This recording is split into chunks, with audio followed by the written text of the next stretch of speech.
Hey, thanks for joining. It's Kathy Parker. Now, are you wondering how in the world are you going to obtain your contractor's license? So, it really doesn't matter if you're trying to do your A, B, or C. The process is all similar, right? So, I've obtained my A license. Yes. And what I found out was the process could be very difficult because sometimes things change, right? And sometimes people don't know. So I want to help you so you don't do the same thing that I had to do, right? And let's go through some difficult times. So, couple of pointers, people. And of course, you have to check your state. I'm in Virginia. Every state is different. I would think similarities is across the board. But again, every state has their own regulations. So you probably just have to Google your state and check on that, right? So again, I'm in Virginia. So with the test, of course, if you're taking the Virginia portion, it is 24 items.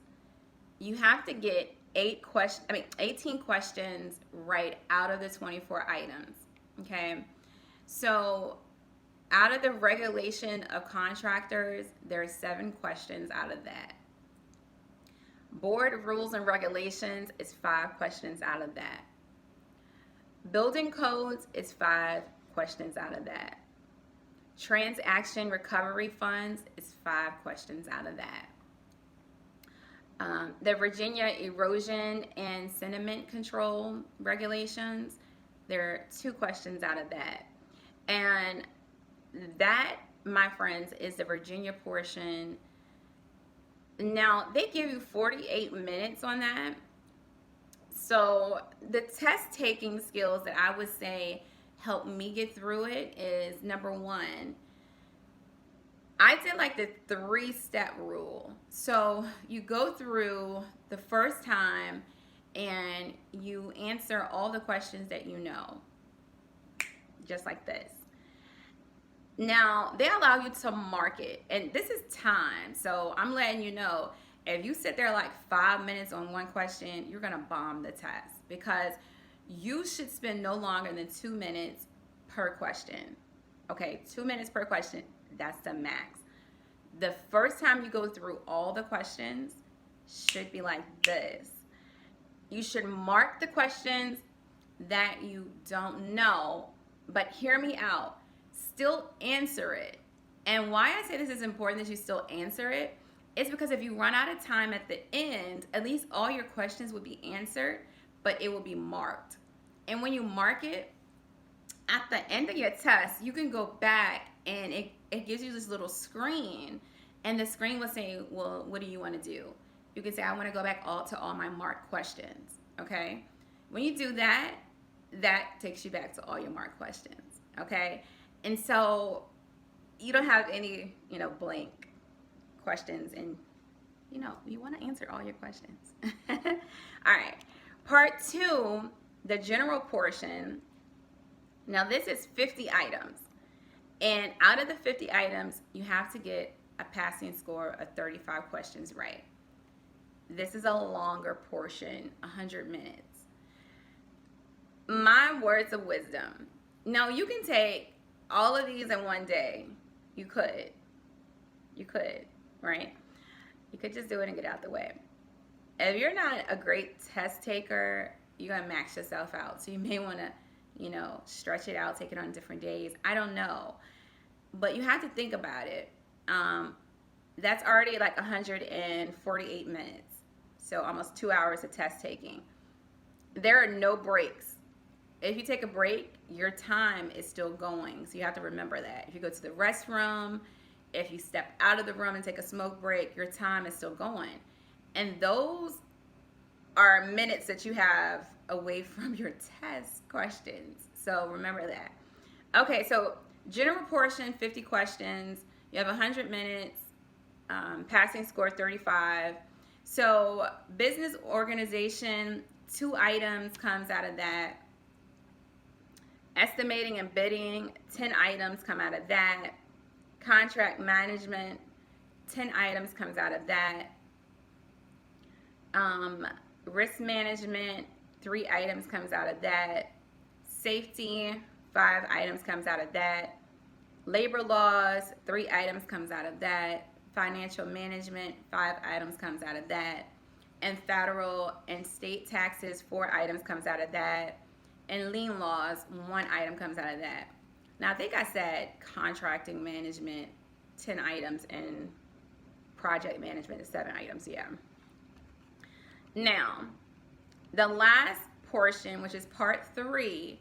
So now this is, if you're going to get your general A contractor's license, you have to do all 3 portions, right? If you were just doing your C, you would do 1 portion. And if you were doing your B, you would do the first and second one, okay? Now, if you're doing your A, all 3 tests have to be taken and passed. So part 3 is called the advanced portion. You have 24 items and you have to get 17 correct, all right? So you have 60 minutes to pass this portion. So you have to think about it. This is a little bit harder. It's called advanced for a reason. And when I say harder, I don't mean like that. I just mean like you're going to have more math and more processing and tricky questions. And the people who make these tests are not contractors. They're not people who are working in the field. These are actually people who make tests, right? So their job is definitely to trick you up. So you just have to be mindful of why they're trying to trick you up on the questions. All right. So estimating and bidding, 1 item comes out of that. Contracting management, 4 items comes out of that. Project management, 1 item comes out of that. Risk management, 2 items comes out of that. Safety, 2 items. Labor laws, 4 items. Financial management, 5 items. Federal and state taxes, 4 items. And lien laws, 1 item. And so with every test you take, it is a fee associated with it. In Virginia, portion 1 is $40. 2 portions, that means if you take 2 of the tests together, it's $72. And you take all 3 tests together, it's $85. So let me tell you, I wouldn't get caught up in saving money, right? Because if you fail the test, you're going to have to pay the whole $40 anyway. So if you feel like 1 test at a time is better, I would say do that, okay? But if you feel like you can do it, then go ahead. I just say don't overwhelm yourself, you know? Just don't overwhelm yourself is my thing. Okay, so PSI is the only place that you can go take your test, okay?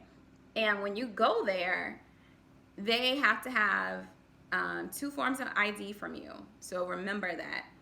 You cannot bring anything else into the testing center. So your keys and, you know, if you have a coat or something, they make you hang your coat up. People bring their cell phones and stuff. They make you put your cell phone up in a bag and all that. I just leave my cell phone. I just left my cell phone in a car. I just didn't like to take all that stuff in there, and then you got to get all your stuff out, da-da-da-da-da. Just leave it. You know, you're not taking a test. Now, the material that you need, and I'll put it in the link below or whatever, but the material that you need,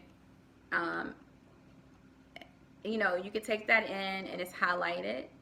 You know, that's it. No writing in the books, none of that. Just know you can highlight it. That's all. Let's see what else that I can help you with. Now, once you complete your testing, you have to complete the application. And depending on what class you are trying to go for, you have to, you know, complete that as fit. But you also want to make sure that you have the background for it, right? So if you're going to be a contractor A, 5 years, and you have to also have either the financial backing or a surety bond. And that's important to know because a lot of times people don't really know that, and you do all that and you complete the paperwork. And I'm going to tell you, PSI and the Board of Contractors is not going to send your money back. Once it's up there, they're like, thank you, it's not refundable, and you're not going to get it back. So you do that. Next, oh, and then you have to pay a fee. So the fee, depending on what license you're trying to get, all that is on the application. So what I would tell you to do is take your time and fill out the application, right? Make sure you have all the necessary documents that you need, because you're going to need to, number one, and I'm going to go over all these steps with you. You're going to have to create a business entity because you have to hold your license under that, right? So if you are going to be a contractor A with your 5 years experience, you do not have to worry about having a cap on your projects, right? Now, Class B, you do. So you cannot have, so it's required when the total single contract or project is 10,000 or more, but less than 120,000 over a 12-month period. So you also have to have 3 years experience, right? So for a contractor C, you can't do any more than 10,000. Okay. Now, if you just want to be a handyman, and that's making like under $1,000 per project, you don't need a contractor's license. You don't need it. Don't even waste your time and energy. You can do that on your own. So back to getting the entity and why this is important. So come up with your business name. So let me help you with this. When you form your business name, make sure it's associated with something of your specialty. Don't do ABC roofing when you're ABC landscaping, because your application is going to get denied. I'm just telling you. And so you want to associate your business name with something that you're going to do, right? Because that's important. Because even for business, if I'm looking up a contractor and I can't figure out what you're doing, I'm not going to choose your company to help me with my home or my project, because I don't even know what you do, right? Or if your name is not associated with what I need, I'm going to overlook you because I'm thinking your roofing company is not landscaping. It just doesn't make sense. So make sure you think that out, all right? And make sure you get it as close as possible, all right? So you want to do that, and you want to make sure you register your entity. You know, if you're doing an LLC, if you're forming it or whatever, you want to make sure that's done with the Virginia State Corporate Commission. Now, if you're going to do, you know, a fictitious name, all that has to be registered. And why I'm saying this is because you have to send all this paperwork up with your application. So just know, if it's not, they're going to reject it. Your employee identification number for your business, that has to go up there as well. You have to send a copy of your letter. Now, you also have to determine, you know, what specialty you are going to do. So if you're going to do a commercial building contractor, for example, you know, it's a 3-letter abbreviation on the application. Once you download it, you'll see you have to pick that out, right? So know your specialty. You should know that what you're going to specialize in. Now, another thing is you have to identify your responsible management and also identify your qualified individual. So, responsible management is like your officers, your partners, the owners, right? The identified qualified individuals is every license or every specialty must have a qualified individual associated with it. So this is a legitimate full-time employee or one of the members of the responsible management. So you will need to provide the birth date and social security numbers of the qualified individual, and of course a copy of the photo identification. This has to also be attached to your application, okay? Next, you also have to identify a designated employee. And so this designated employee is the person that you designated to pass the test.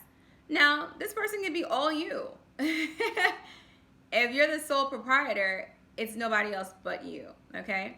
But, some people have corporations or partnerships and it's more than one person.